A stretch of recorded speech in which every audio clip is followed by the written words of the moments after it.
How to find and use Add Yours sticker on Instagram. Hello everyone, I am Bishaka and welcome to our channel. Now let's get right into the tutorial.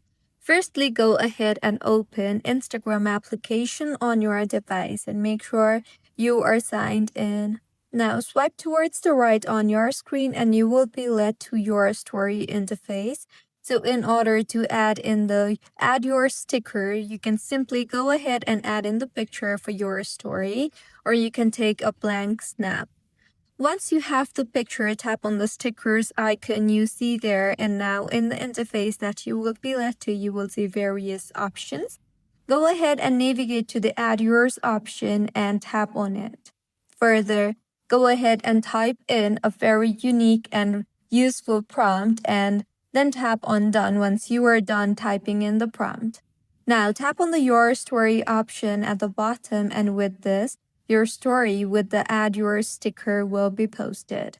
So, this is how you can find and use Add Yours sticker on Instagram.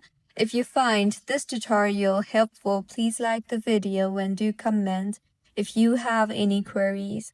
Also, do subscribe to our channel for more helpful tutorials like this. See you on the next one.